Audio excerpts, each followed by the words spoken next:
Okay.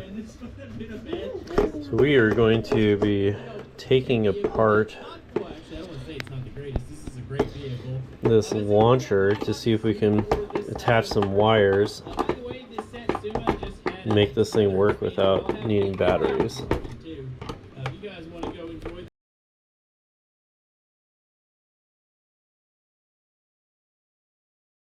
Actual kid use because you go through batteries so fast. What are you talking about? No. Thanks for putting your cup over there. It's all gone. Okay. So you gotta be careful getting in here. There's a lot of this lube they put in this thing. They basically coat the whole inside of it. You're helping already there, bud. Okay, so we get these all here. Okay, so the operation is pretty simple. All we're gonna do is we're gonna hook power directly into these. We're gonna solder in, and then we're gonna use these little gaps. Yep. Right here. Hey, can you stop touching those and getting the stuff everywhere? Get them warm. Yeah, well, they were good how they were. Yeah, and so we're just gonna pull the wires right through, and then we'll solder on these gaps.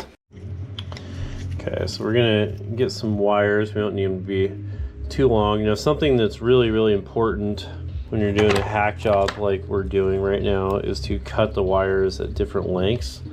And the reason you do that is because when the kids catch them with their feet and rip the wires off, that you don't get a short because the wires just won't physically touch. Their different lengths, so the exposed electrodes are not going to be in the way. So we get a short one, we get a long one, so we'll be clipping to this side. Yeah.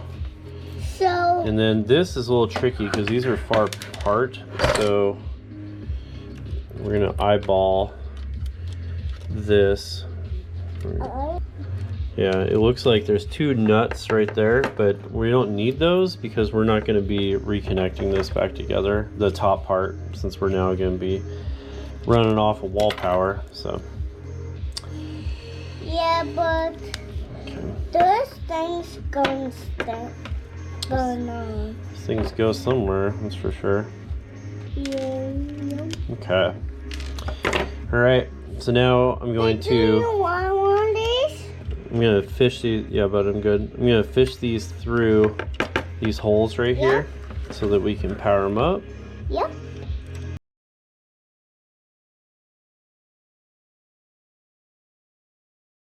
Okay.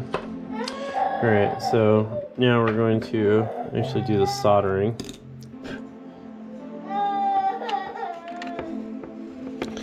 Okay. So the first thing we gotta do is we gotta get a connection between these two. So I'm melting some new solder over that. That's going to kind of liven up these two. Pretty simple process. So we do like that, and then we melt the two blobs. Okay, cool. And then now we can tin up these ends. Okay.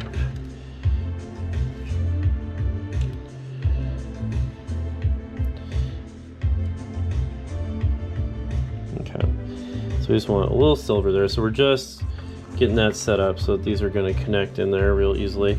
And so now the tricky part, because we want to be smart about how we're soldering this so that it's going to be easy to get the thing back in. So I want to solder it like this because that'll be the easy way, but then the wire's going to have a weird bend. It's going to break. So let's go ahead and put this through.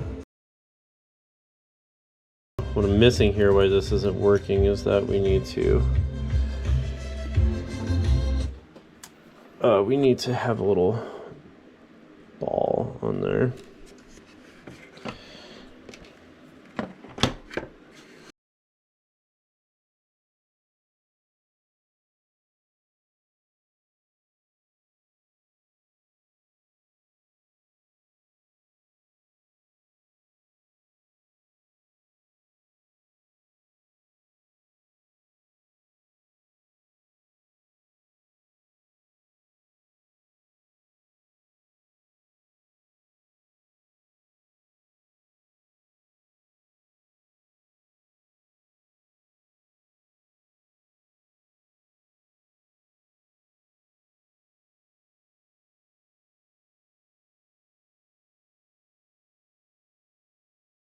wire for me.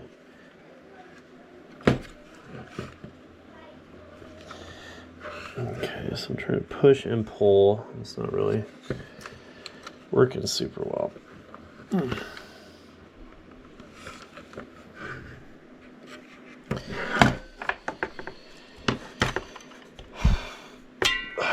It's really just barely fitting in there.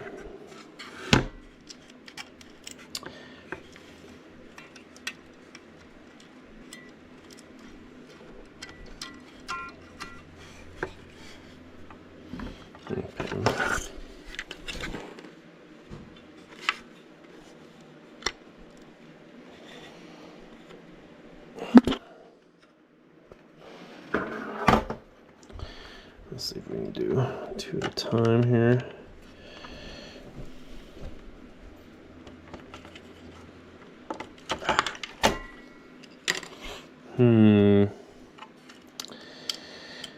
Don't know that this is going to work this way without. There we go.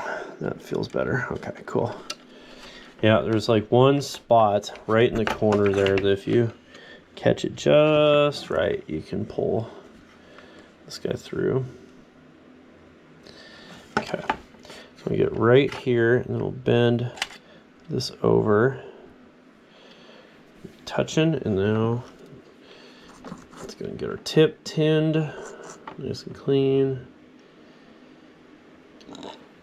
and here we go.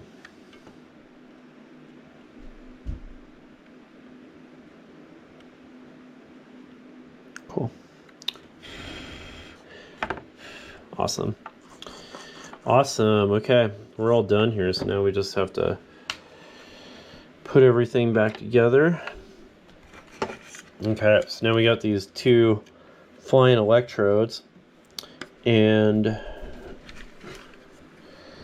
battery, and so I'm guessing that there's a wire in here that's going to connect these 2 together in serial, which means we got 4 cells, 1.5 volts per cell, so we're a 6-volt motor is what this thing runs on, which is a real bummer because the other launcher that we have is a 3-volt motor, and so you can push that up to about 4.5, but you definitely can't push it up to 6. And then this thing is not going to work very well if you're only running at 4.5 volts. So we're going to have to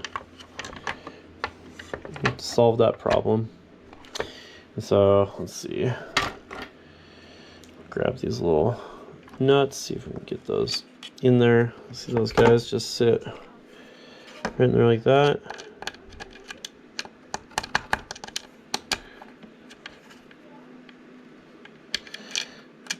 Oh, come on now. Tricky to get those in.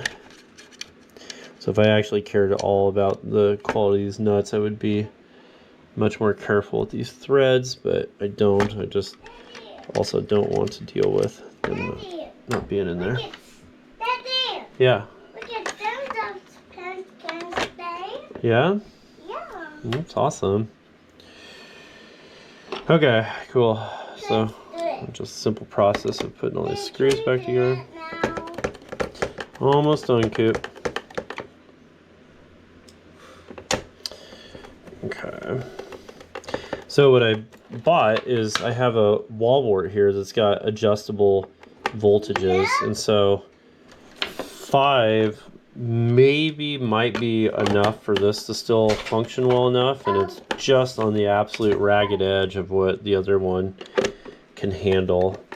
So my only other option is I could buy a voltage converter that would take, unfortunately, 6 volts down to 3. You're gonna have a real hard time finding anything like that, but I either buy 2 of these or I buy a voltage converter that's a 5 volt to 3.3, and then run that thing at 6 volts, which will make it extremely hot, probably cause a fire,